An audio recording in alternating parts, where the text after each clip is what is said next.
he's going to chew his way out.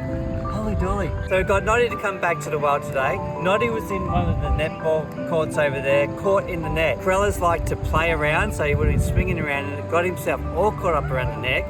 So after a short stay at the wildlife hospital, he's ready to go now. He has busted and chewed up so many things at the hospital, and our drive out, he's working on the pet pack already, and it's time to get this little menace on his way.